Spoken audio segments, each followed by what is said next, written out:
Today's lecture is properties of cyanotic transmission.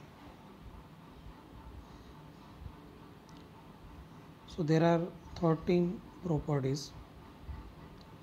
First one is one-way conduction, then synaptic delay, summation property, convergence and divergence property, occlusion phenomena, subliminal fringe effect, facilitation, fatigue, plasticity and learning, reverberation, reciprocal inhibition, after discharge, and effect of acidosis and hypoxia.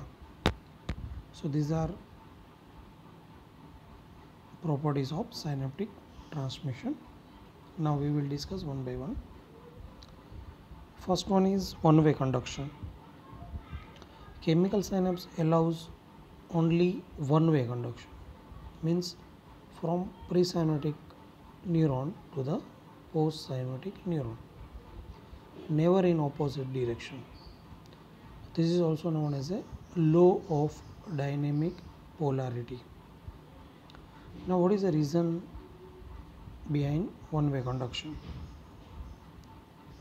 One-way conduction occurs because only presynaptic nerve terminals contain chemical neurotransmitter, and as we know that postsynaptic membrane contains specific receptor sites. So this is a reason why there is a one-way conduction from presynaptic terminal to postsynaptic neuron. Now second property is synaptic delay. It refers to time lapse which occurs between arrival of nerve impulse at presynaptic terminal and its passage to the postsynaptic membrane. Normally this delay occurs by approximately 0.5 millisecond. Now what are the causes for synaptic delay?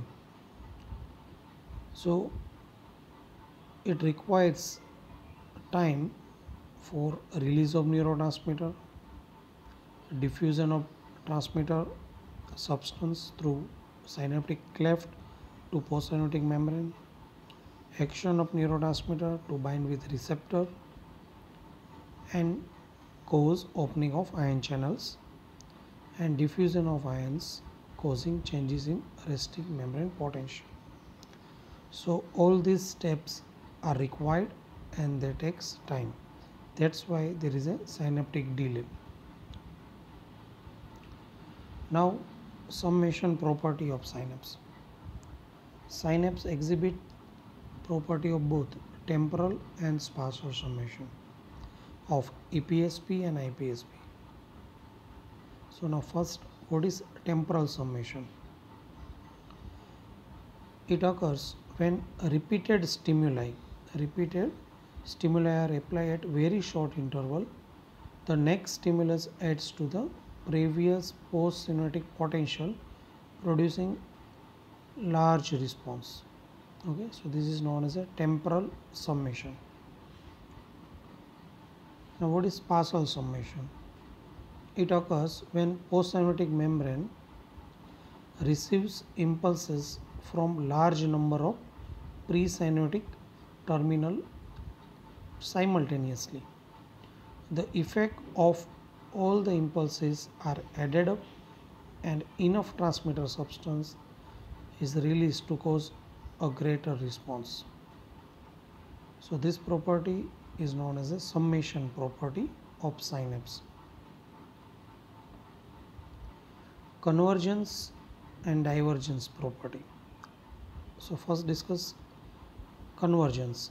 Refers to a phenomena of termination of signals from many sources.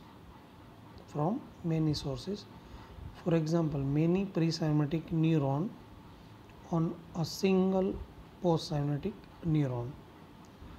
So information coming from large number of presynaptic neuron is integrated to decide the onward effect. So this is known as a convergence. Now what is divergence? One presynaptic neuron may terminate on many postsynaptic neurons. Thus, single impulse is converted to number of impulses going to number of postsynaptic neuron which may travel in the same track and into multiple tracks. So this is known as a divergence. Now another property of synaptic transmission is occlusion phenomena. The term occlusion describes the situation in which a response to stimulation of two presynaptic neurons is less than sum total of response obtained when they are stimulated separately. For example, when two presynaptic neurons, for example neuron A and neuron B, they are presynaptic neurons. Now these neurons are stimulated separately. Each stimulate 10 postsynaptic neuron, means total 20. Total 20 postsynaptic neurons are stimulated. But when A and B are stimulated simultaneously, they stimulate less than 20. This happens because of fact that some postsynaptic neurons are common to both the presynaptic neurons. Thus, occlusion is due to overlapping of afferent fiber in their central distribution.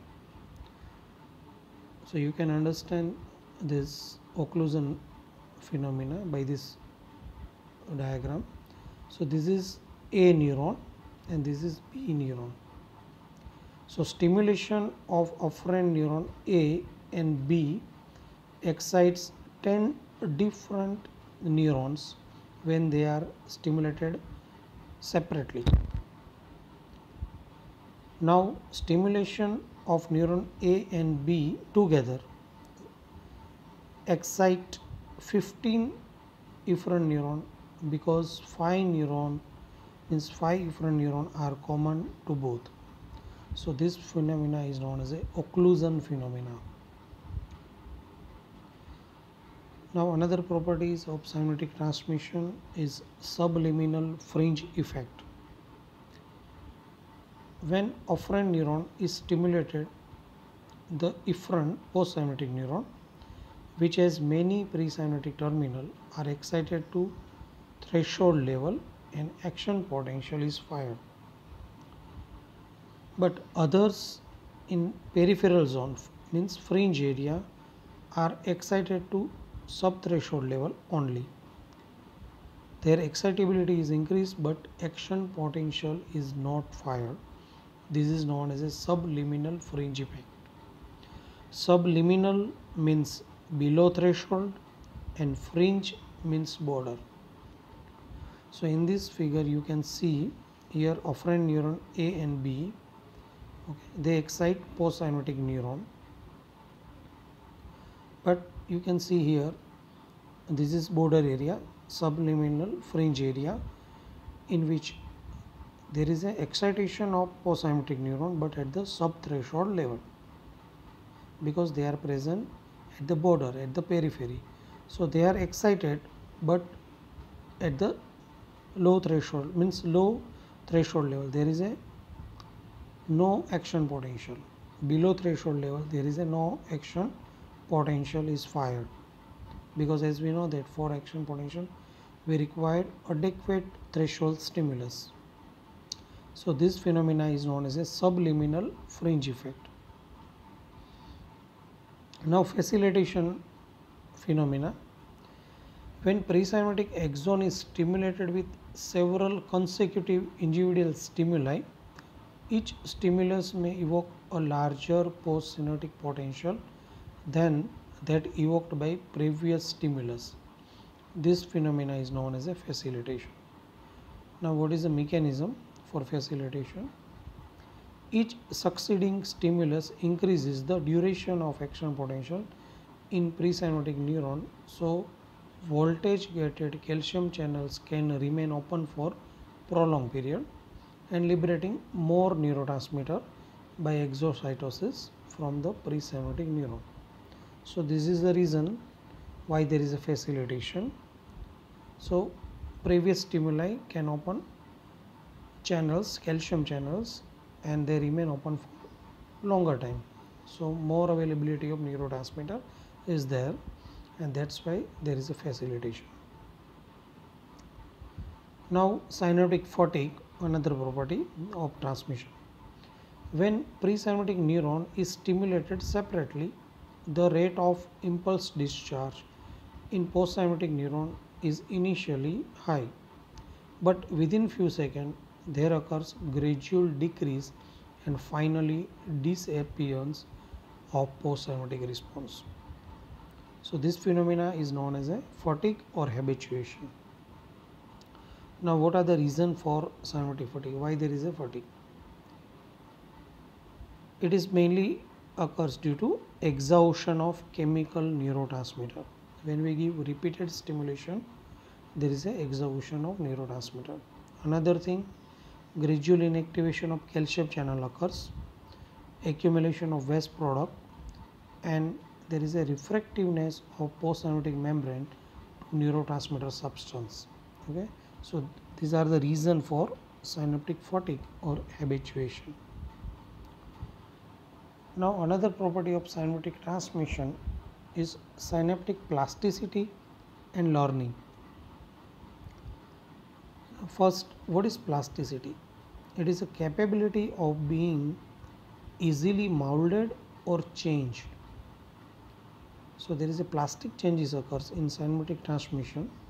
They are known as a post-tetanic potentiation, long-term potentiation, synaptic fatigue or habituation, and sensitization. So now we will discuss in detail. First, what is post-tetanic potentiation? When presynaptic neuron is stimulated with single stimulus followed by stimulation with volley of stimuli, say 100 per second for 2 seconds, and then again with a single stimulus. The second stimulus evokes a larger postsynaptic response than the first stimulus. This phenomena is known as a post-tetanic potentiation. So now what is the reason? Cause is there is an increase in intracellular calcium due to increased calcium influx. Because of this volley of stimuli, there is an opening of calcium channels, and so there is a more amount of calcium is entered inside the membrane, and that's why intracellular calcium level is more, and that's why when we give a second stimulus there will be a larger response. So this is known as a post-tetanic potentiation. Now what is long-term potentiation? When post-tetanic potentiation gets much more prolonged and lasts for days, so this is known as a long-term potentiation. It occurs due to increase in intracellular calcium level in postsynaptic neuron rather than presynaptic neuron. This phenomena commonly occurs in hippocampus. So long-term potentiation is very useful to convert short-term memory into long-term memory, which is occurring in hippocampus. So this is long-term potentiation. Now sensitization, another property of synaptic transmission. It refers to prolonged occurrence of increased postsynaptic response after a stimulus is paid once or several times with a noxious stimulus. So we have to pay a stimulus with a noxious stimulus. So it is basically presynaptic facilitation of impulse that occurs due to calcium mediated changes in adenyl cyclase that result in greater production of cyclic AMP. So this phenomena is known as a sensitization. Then reverberation, another property. It refers to phenomena of passage of impulse from presynaptic neuron and again back to presynaptic neuron cause continuous stimulation of presynaptic neuron. So it is like a circuit, also known as a reverberating circuit. Presynaptic neuron stimulate, again presynaptic neuron. Reciprocal inhibition. It refers to phenomena in which afferent signals activates excitatory neuron to group of muscle, and simultaneously it activates the inhibitory signals to other group of muscle, antagonistic muscle. So this phenomena is known as a reciprocal inhibition. So some movement like flexion of hand. So in this condition, as we know that flexor group of muscle must be contracted, and along with this extensor group of muscle must be relaxed. Okay, so in this reciprocal inhibition, you can see here this is flexor group of muscle.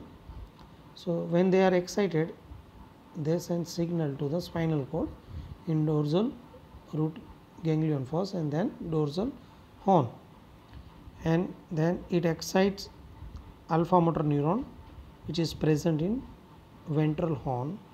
Okay, so now this alpha motor neuron supplies flexor group of muscle, so it contracts flexor group of muscle. Simultaneously, now this nerve fiber also excite this B, it is inhibitory interneuron. Now as we know that when there is a excitation of inhibitory interneuron, it releases inhibitory neurotransmitter, and that's why there is a always inhibitory effect on another alpha motor neuron which is present in ventral gray horn, which inhibits extensor group of muscle, antagonist muscle.